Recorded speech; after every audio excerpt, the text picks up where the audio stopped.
नमस्ते विद्यार्थी मित्रांनो, आज आपण प्राकृतिक भूगोल हा जो काही BA प्रथम वर्षासाठी जे काही भूगोलाचा अभ्यासक्रम आहे यावर आधारित काही प्रश्नांवरती आपण चर्चा करणार आहोत। तर आपण सर्वात पहिल्यांदा या ठिकाणी आपल्या सर्वांचं मी या ठिकाणी हार्दिक स्वागत करतो। मी प्राध्यापक शिवानंद जाधव, श्री संत गजानन महाविद्यालय खर्डा। तर आपला पहिला प्रश्न आहे या ठिकाणी, प्राकृतिक भूगोलात खालीलपैकी कोणत्या घटकांचा अभ्यास केला जातो? चार पर्याय आहेत। पहिला आहे वाहतूक व दळणवळण, सीमा व सीमारेषा, वसाहती आणि चौथा पर्याय आहे भूरचना। मित्रांनो, या ठिकाणी तुम्ही जर पाहिलं तर तुम्हाला लक्षात येईल की या ठिकाणी काय आहे की सगळ्यात महत्त्वाचं वाहतूक व दळणवळण, सीमा व सीमारेषा आणि वसाहती या तिन्ही मानवनिर्मित घटकाशी संबंधित असून भूरचना ही प्राकृतिक किंवा निसर्ग निर्मित घटकाशी संबंधित असल्या कारणाने पहिला पर्याय जो आहे भूरचना हा पर्याय योग्य उत्तर आहे। दुसरा प्रश्न आहे, टिंबटिंब यांच्या मते पृथ्वी संबंधीचे शास्त्र म्हणजे प्राकृतिक भूगोल होय। हे विचार कोणी मांडले हे आपण वर्गात अभ्यासलेलेच आहोत। त्याचे पर्याय खालील प्रमाणे आहेत। ग्रिफिथ टेलर, ब वेबस्टर, क कार्ल रिटर आणि ड अलेक्झांडर ऑन हुमबोल्ट। तर याचे योग्य उत्तर क क्रमांकाचं कार्ल रिटर हा आहे। कार्ल रिटर यांनी पृथ्वी संबंधीचे शास्त्र म्हणजे प्राकृतिक भूगोल अशी प्राकृतिक भूगोलाची व्याख्या केलेली आहे। आधुनिक भूगोलाचे जनक म्हणून टिंबटिंब यांना ओळखले जाते।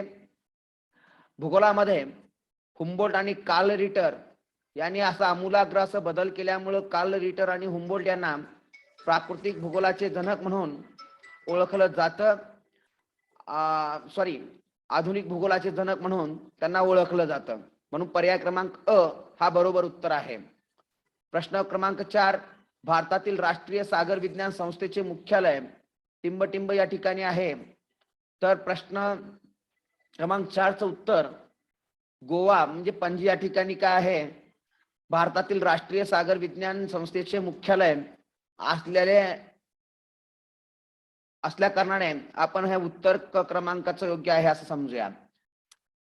5वा प्रश्न आहे, खंडवहन सिद्धांत किंवा खंडवहन संकल्पना पुढीलपैकी कोणत्या भूवैज्ञानिकांनी मांडली?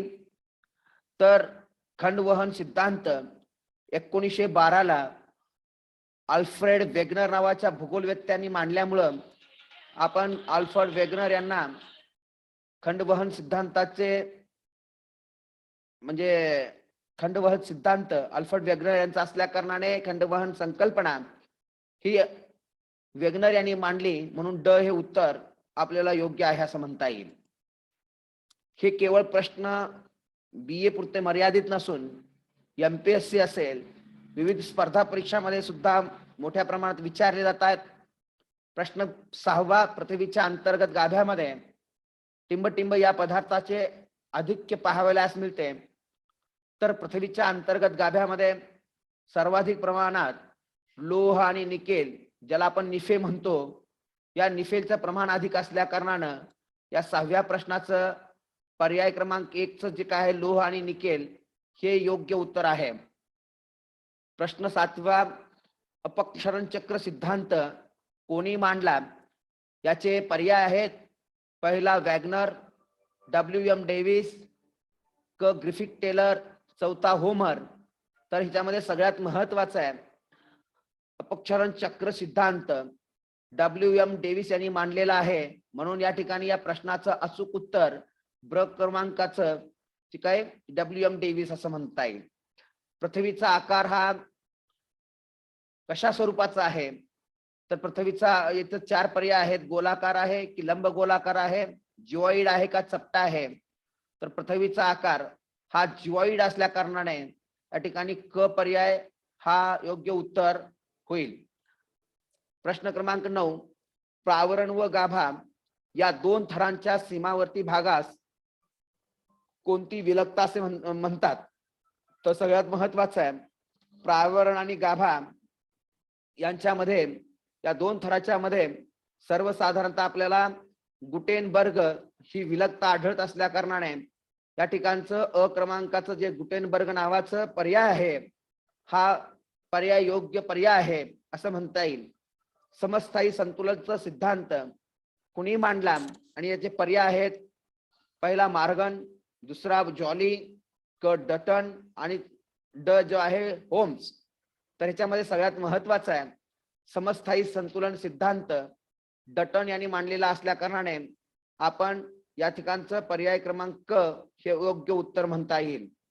त्यानंतर जिओग्राफी या शब्दाचा सर्वप्रथम वापर पुढीलपैकी कोणत्या भूवैज्ञानिकाने केला, तर या ठिकाणी लक्षात घ्या, सगळ्यात पहिल्यांदा जिओग्राफी हा शब्द इरोटोथेनिस या भूगोलवेत्त्याने वापरल्या कारणाने या ठिकाणी इरोटोथेनिस हा पर्याय क्रमांक 1 जो आहे अ तो योग्य उत्तर होईल.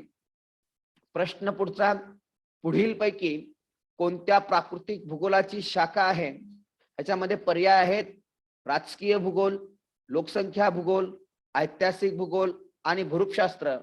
मित्रांनो, प्राकृतिक भूगोलाच्या भूरूपशास्त्र, हवामानशास्त्र, सागरशास्त्र, जीवशास्त्र, भूगर्भशास्त्र, मृदाशास्त्र अशा अनेक शाखा आहेत. तर मानवी भूगोलाच्या लोकसंख्या भूगोल, राजकीय भूगोल, ऐतिहासिक भूगोल, सामाजिक भूगोल अशा शाखा पडतात. म्हणून या ठिकाणी ड क्रमांकाचं जे उत्तर आहे भूरूपशास्त्र हे योग्य उत्तर असल्याचं आपल्याला सांगता येतं. पुढे आहेत वनस्पती भूगोल व प्राणी भूगोल या प्राकृतिक भूगोलाच्या कोणत्या शाखेच्या उपशाखा आहेत, तर या प्रश्नाचं उत्तर जे काही पर्याय 4 दिलेले आहेत त्यामध्ये पहिला पर्याय आहे मृदाशास्त्र, जलशास्त्र, तिसरा आहे भूरूपशास्त्र आणि चौथा आहे जीवशास्त्र. तर सर्वसाधारणतः वनस्पती आणि प्राणी या जैविक घटकांचा अभ्यास आपण जैविक भूगोलात करत असतो. म्हणून या ठिकाणी जे काही पर्याय दिलेला आहे ड क्रमांकाचा जीवशास्त्र, हे जीवशास्त्र त्याच्यासाठी अत्यंत अचूक उत्तर आहे. पृथ्वीच्या सभोवताली कोणत्या घटकांचे आवरण आहे, पृथ्वीच्या भोवती सगळ्यात महत्वाचं वायूचं आवरण आहे, ज्याला आपण हवा म्हणतो, आणि त्या हवेच्या आवरणालाच आपण वातावरण असं म्हणत असतो. म्हणून या ठिकाणी 14व्या प्रश्नाचं जे काय अचूक उत्तर ड क्रमांकावर जी हवा लिहिलेलं आहे हे ड क्रमांकाचं हवा हे अचूक उत्तर आहे. पृथ्वीच्या सभोवताली असणाऱ्या वायूच्या आवरणास काय म्हणतात, आत्ताच सांगितलं. पृथ्वीच्या सभोवताली जे काही वायूंचं आवरण आहे या वायूच्या आवरणाला आपण वातावरण असं म्हणतो. म्हणून खालील दिलेल्या जे काही 4 पर्याय आहेत त्यामध्ये ब क्रमांकाचं वातावरण हा जो पर्याय आहे हा अचूक उत्तर या प्रश्नाचा आहे.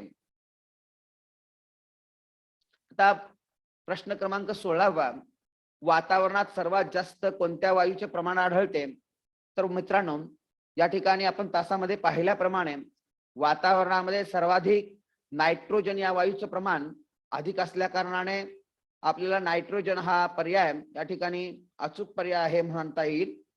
त्यानंतर 17वा प्रश्न आहे, खालीलपैकी कोणत्या वायूला प्राणवायू असे म्हणतात, तर सगळ्यात महत्वाचं हा प्रश्न आहे. सगळ्यांना आपण प्राथमिक शाळेपासून आपण जाणून घेत आलेला आहोत, शिकत आलेलो आहोत. जो काय ऑक्सिजन वातावरणामध्ये आहे या ऑक्सिजनला आपण म्हणजे वातावरणामध्ये 2 क्रमांकाचा वायू म्हणजेच ऑक्सिजन आहे. सर्वसाधारणतः 21% आपण वातावरणामध्ये ऑक्सिजनचं प्रमाण म्हणतो आणि हे 21% असलेलं ऑक्सिजनचं प्रमाण जे आहे हा सर्व जीवजंतूंना एक ऊर्जा निर्माण करून देत असल्या कारणाने ऑक्सिजन हा प्राणवायू म्हणून आपण ओळखत असतो. वातावरणातील कोणत्या वायूमुळे, प्रश्न क्रमांक 18, वातावरणातील कोणत्या वायूमुळे ऑक्सिजनची तीव्रता कमी करता येते. मित्रांनो, ज्यावेळेस आपण वातावरणाचे घटक अभ्यासतो त्यावेळेस वातावरणाचे जे काही पहिला घटक आहे विविध प्रकारचे वायू आहेत त्याच्यामध्ये अभ्यासत असताना आपण त्या वायू अभ्यासत असताना नायट्रोजन आणि त्या नायट्रोजन वायूचे गुणधर्म आपण ज्यावेळेस अभ्यासलो त्यावेळेस त्यामध्ये होतं की वातावरणामध्ये नायट्रोजन हा जो वायू आहे तो ऑक्सिजनची तीव्रता कमी करत असताना आपल्याला दिसून येतो. म्हणून या ठिकाणी जो काही अचूक उत्तर म्हणून आपल्याला नायट्रोजन हा पर्याय सांगता येईल. आता पृथ्वीचे संरक्षण कवच किंवा संरक्षण छत्री म्हणून कोणत्या वायूच्या थरास म्हणतात? तर बघा, तपांबराच्या नंतर स्थितांबर आहे. काही भूगोलवेत्त्यांनी स्थितांबरामध्ये ओझोनांबर सांगितलेलं आहे, तर किंवा काही भूगोलवेत्ता ओझोन थर हे वेगळ्या स्वरूपाचं थर म्हणून त्यांची रचना, पृथ्वीच्या थरांची रचना करत असताना सांगतात. म्हणून पृथ्वीच्या ओझोन वायू जो आहे, सूर्यापासून जे येणारे अतिनील किरण आहेत, या अतिनील किरणापासून पृथ्वीचं संरक्षण करत असल्या कारणाने आपण ओझोन वायूच्या थराला किंवा ओझोन वायूला आपण काय म्हणतो? संरक्षण छत्री असं संबोधतो. ओझोन वायूच्या थरात कोणत्या किरणांचे शोषण केले जाते? 20वा प्रश्न. आता यामध्ये 4 पर्याय आहेत: उपारून, लेसर, जंबुपार आणि झेनॉन. तर याच्यामध्ये सगळ्यात महत्वाचं आहे मित्रांनो की ओझोन वायूच्या थरामध्ये जंबुपार जे किरण आहेत, या जंबुपार किरणांचं काय केलं जातं? शोषण केलं जातं, ज्याला आपण अतिनील किरण म्हणून सुद्धा ओळखतो. पुढचा प्रश्न आहे, तपांबर व स्थितांबर यांना अलग करणाऱ्या वातावरणाच्या थरास काय म्हणतात? तर सगळ्यात पहिला याचा काय आहे बघा, पहिला तपांबर आहे आणि दोन्ही स्थितांबर आहे. तपांबरामध्ये उंचीनुसार तापमान हे कमी कमी होत जातं. स्थितांबरामध्ये उंचीनुसार तापमानात काय बदल जास्त होत नाही, म्हणून आपण त्याला स्थितांबर म्हणतो. आणि दोन्हीच्या मध्ये स्थिर स्वरूपाचं जे काही तापमान असतं त्याला आपण स्थितस्तब्धी म्हणतो. म्हणून ब क्रमांकाचं जे काही ऑप्शन आहे किंवा पर्याय आहे, हा योग्य उत्तर आपल्याला संबोधता येईल. वातावरणात कोणत्या थरातून रेडिओ लहरी परावर्तित होतात? हा पुढचा प्रश्न आहे. आणि त्याच्यासाठी पर्याय आहेत: अ तपांबर, ब स्थितांबर, क आयनांबर आणि ड बहिर्मंडल. या 22व्या प्रश्नाचं अचूक उत्तर आपल्याला आयनांबर सांगता येईल, कारण आयनांबरामधून विविध प्रकारच्या रेडिओ लहरी या पृथ्वीकडे काय होतात? परावर्तित होताना आपल्याला दिसून येतात. म्हणून आपल्याला आयनांबर हे क क्रमांकाचं उत्तर सांगता येईल. प्रश्न पुढचा 23व्या क्रमांकाचा, कोणत्या अक्षवृत्तावर वर्षभर सूर्यकिरणे लंबरूप पडतात? तर या ठिकाणी अचूक उत्तर सांगताना आपल्याला असं म्हणता येईल, पृथ्वीवर या ठिकाणी विषुववृत्तावरती वर्षभर लंबरूप स्वरूपाची किरण पडत असल्या कारणाने विषुववृत्त हा ड क्रमांकाचा उत्तर पर्याय जो आहे तो अचूक पर्याय आहे असं म्हणता येईल. पुढचा प्रश्न, 21 जून रोजी कोणत्या अक्षवृत्तावर सूर्यकिरणे लंबरूप पडतात? आता बघा, आपण ज्यावेळेस हवामान दाब पट्ट्यांचा अभ्यास केलो किंवा सूर्याचं दक्षिणायन आणि उत्तरायण अभ्यास करतोय, त्यावेळेस असं लक्षात येतं 21 जूनला सूर्य हा कर्क वृत्तावर असतो आणि 21 डिसेंबरला सूर्य हा मकर वृत्तावर असतो. म्हणून 21 जून रोजी हे कर्क वृत्तावरती सूर्याची किरण ही लंबरूप पडतात. म्हणून ब क्रमांकाचं उत्तर हे अचूक उत्तर म्हणता येईल. पुढचा प्रश्न 25वा आहे, जो 21 डिसेंबर रोजी कोणत्या अक्षवृत्तावर सूर्यकिरणे लंबरूप पडतात? तर आता वरती म्हटल्याप्रमाणे 21 डिसेंबरला सूर्य हा मकर वृत्तावर असल्या कारणाने मकर वृत्तावर सूर्याची किरण ही लंबरूप पडतात असं आपल्याला या ठिकाणी म्हणता येईल.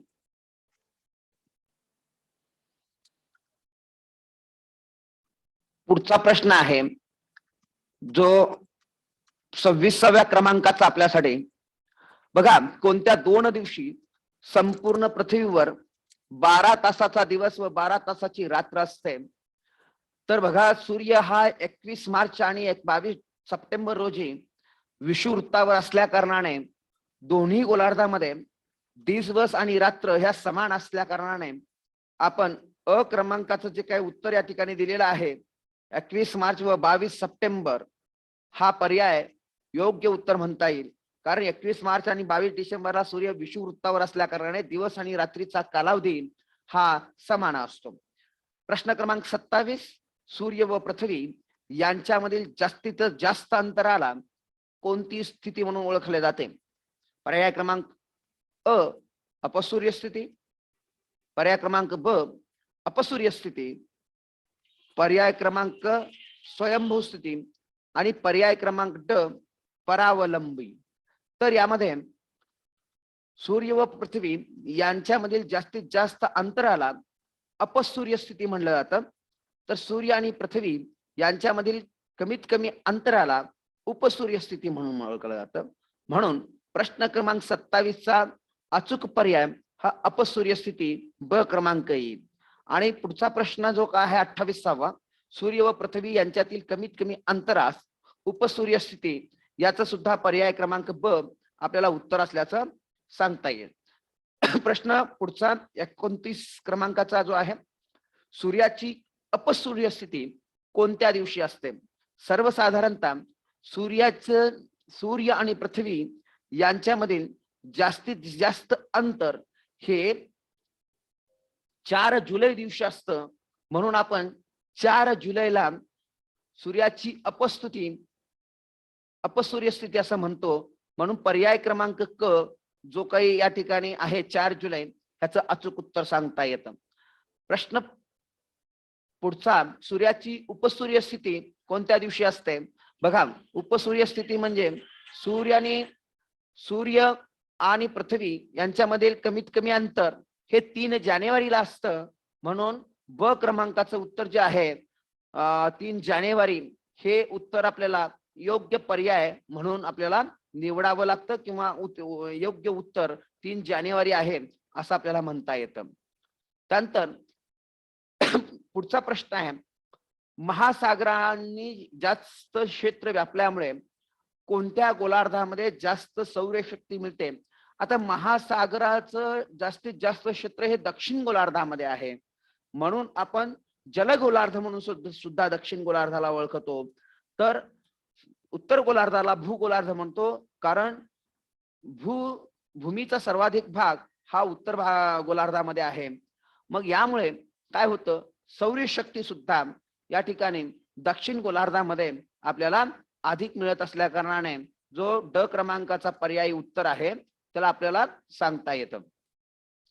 पांढऱ्या रंगाचे भूपृष्ठ सौरशक्तीचे मोठ्या प्रमाणात काय करते?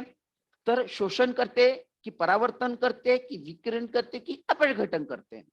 तर याचा उत्तर ह्या 4 पर्यायापैकी जेव्हा आपण विचार करू, पांढऱ्या रंगाचं जे काही भूपृष्ठ असतं, या भूपृष्ठ सौरशक्तीचं सगळ्यात मोठ्या प्रमाणात परावर्तन करत असल्या कारणाने या ठिकाणी जो काही 32व्या क्रमांकाचा प्रश्न आहे त्याचं ब हे उत्तर आपल्याला सांगता येतं.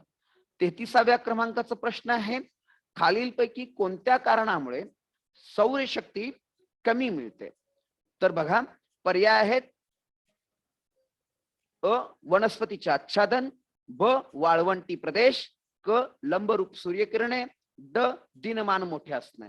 तर याचं योग्य पर्याय उत्तर ह अ क्रमांकाचं आहे. वनस्पतीचं आच्छादन असल्यामुळे काय होतं, सौरशक्ती कमी मिळते.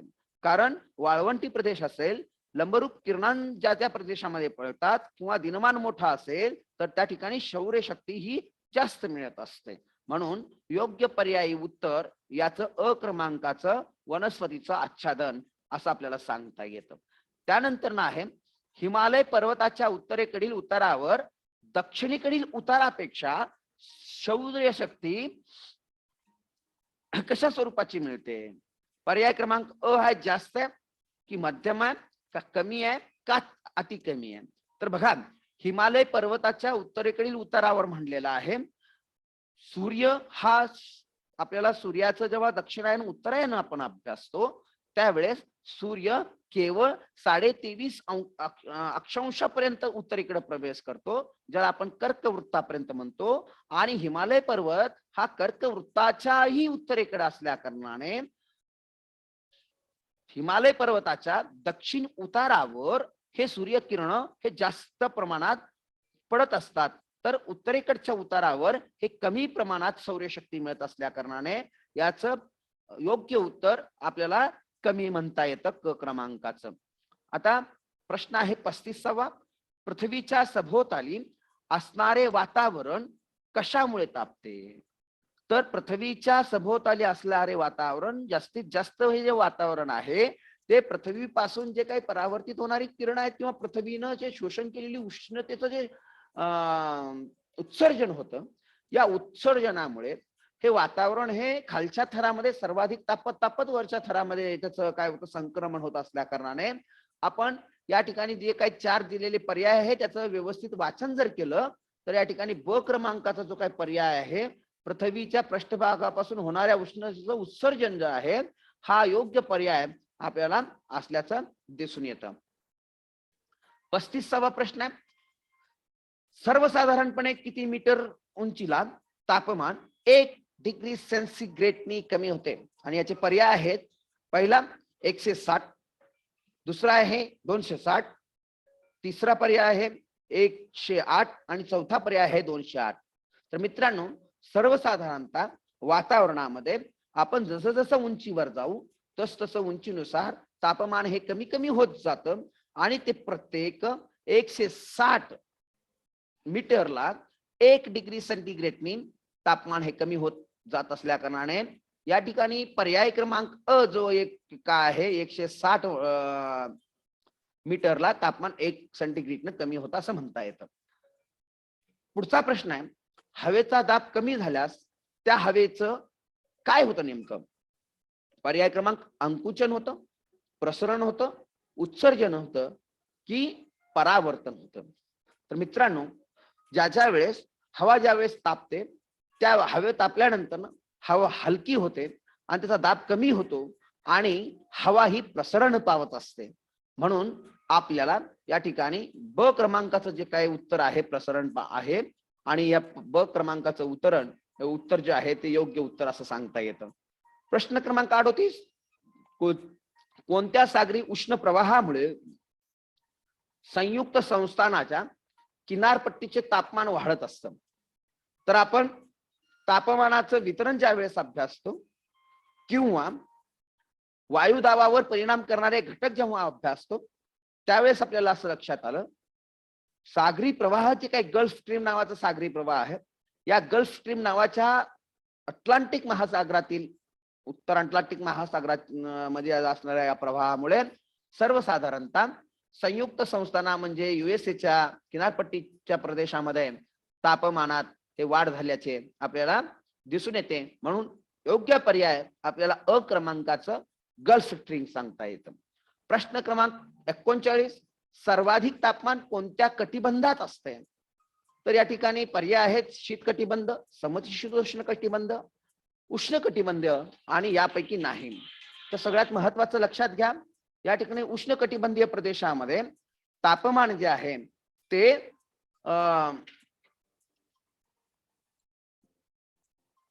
सर्वाधिक असल्या कारणाने आपण क पर्याय आपण सांगूया.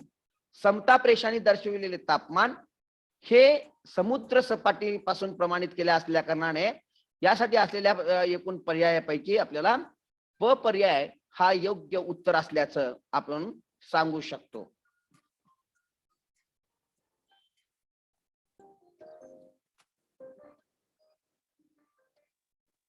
पुढचा प्रश्न आहे, समुद्र व भूभागाच्या सीमेवर समताप रेषा कशा असतात?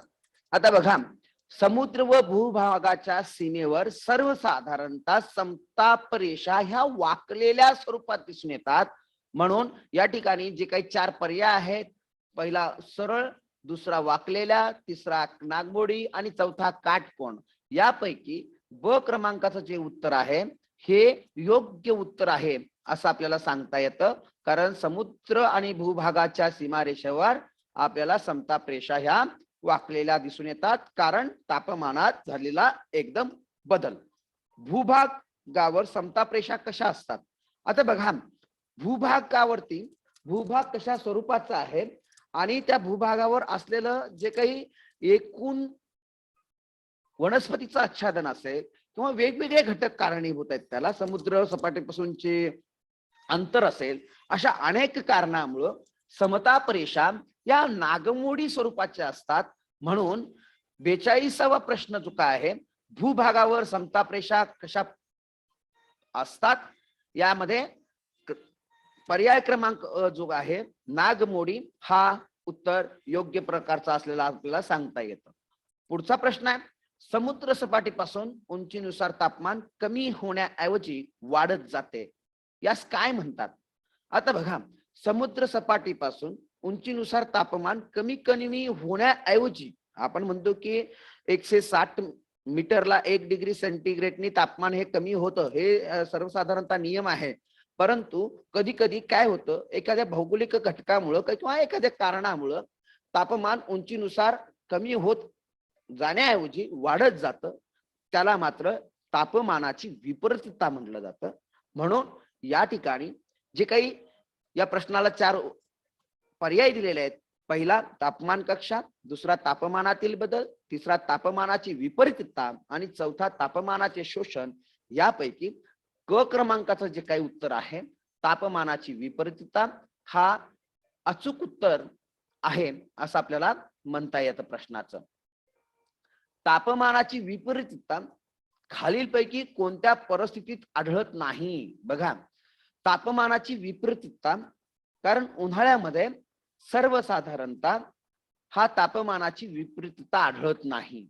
म्हणून जे काही तापमानाची विपरीतता खालीलपैकी कोणत्या परिस्थितीत आढळत नाही यासाठी जे काही दिलेले 4 पर्याय आहेत, एक हिवाळा किंवा निरभ्र आकाशाचं परिस्थिती असताना, किंवा उन्हाळ्याच्या हिच्यामध्ये असताना, किंवा स्थिर हवा असताना, तर त्याच्यामध्ये सगळ्यात महत्वाचं क क्रमांकाचं जे काय पर्याय आहे हे उन्हाळा हा अचूक उत्तर म्हणून आपल्याला सांगता येईल. आता एक पुढचा प्रश्न आहे, 1959 ला हवेला वजन असतं हे कुणी सिद्ध केलं?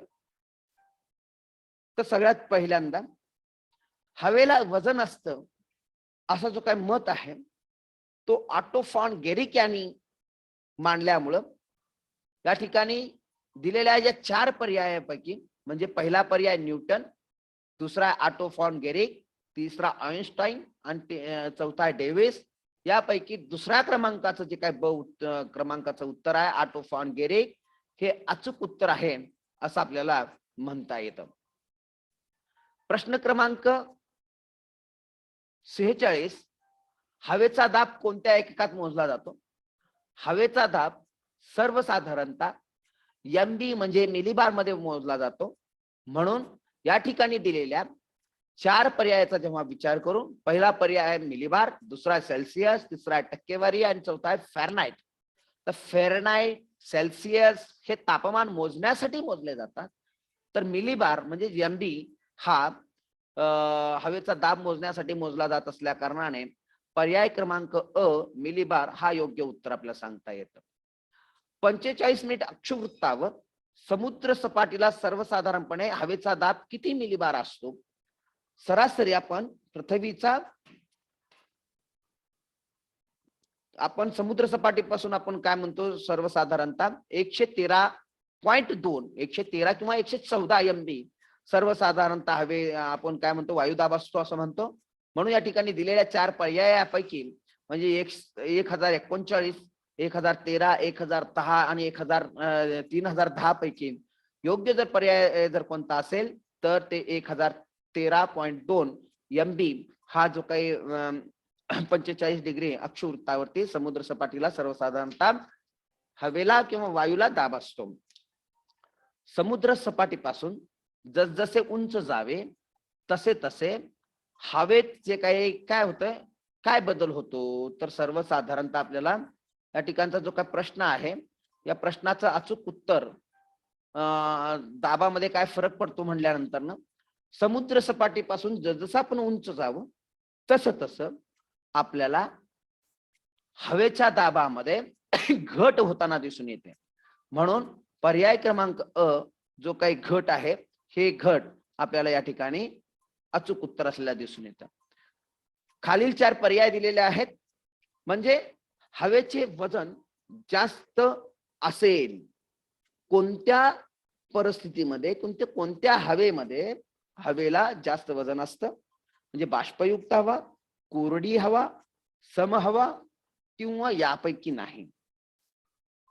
आता या ठिकाणी सर्वसाधारणतः बाष्पयुक्त हवेमध्ये बाष्पाचं प्रमाण अधिक असल्या कारणाने हवा वजनदार होते. म्हणून आपल्याला या ठिकाणी जो काय पर्याय क्रमांक अ आहे, बाष्पयुक्त हवा, हा बाष्पयुक्त हवा हे अचूक उत्तर असलेला म्हणता येईल. नकाशावर समान हवेचा दाब असणारी ठिकाणे एका रेषेने जोडली जातात, त्या काय म्हणतात बघा. समान तापमान एका रेषेने जोडणाऱ्या रेषांना आपण समताप रेषा म्हणतो. समान उंची दर्शविणाऱ्या रेषांना समोच्च रेषा म्हणतो. समान पर्जन्याचे ठिकाण दर्शविणाऱ्या रेषांना किंवा समान पर्जन्य असणारे समान पर्जन्याचे जे काही पडलेलं रेषा जी दर्शविली जाते प्रमाण, त्याला आपण समपर्जन्य रेषा म्हणतो. त्याच पद्धतीनं हवेचा दाब सर्व ठिकाणी समान प्रकारचं दर्शविण्यासाठी जे काही आपण रेषा आखतो त्याला आपण समभार रेषा असं म्हणतो. म्हणून या ठिकाणी जे काही ब क्रमांकाचा समभार रेषा आहे, त्या समभार रेषा हे अचूक उत्तर आहे असं आपल्याला म्हणता येतं. प्रश्न क्रमांक 51 आपल्याकडे आहे. पृथ्वी पृष्ठभागावर एकूण किती दाबाचे पट्टे निर्माण झालेले आहेत? लक्षात घ्या, पृथ्वी पृष्ठभागावरती सगळ्यात पहिला 0 डिग्री ते 5 डिग्री दक्षिण आणि उत्तर गोलार्धामध्ये आहे कमी वायुदाबाचा पट्टा, विषुववृत्तीय कमी वायुदाबाचा पट्टा आपण म्हणतो.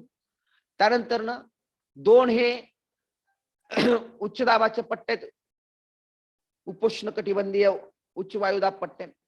उपध्रुवीय कमी वायुदाबाचे पट्टे 2 आहेत आणि ध्रुवीय जास्त वायुभार पट्टे हे 2 आहेत. असे एकूण 4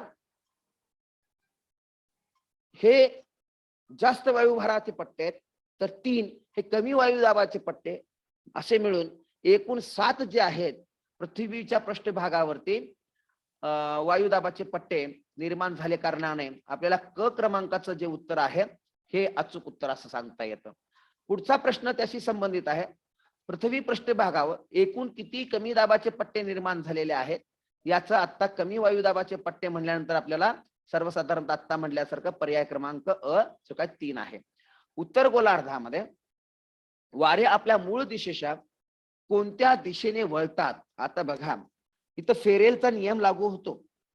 आपण हा प्रश्न अभ्यासत असताना किंवा हा प्रश्न जाणून घेत असताना फेरेलच्या नियमानुसार ज्या वेळेस उच्च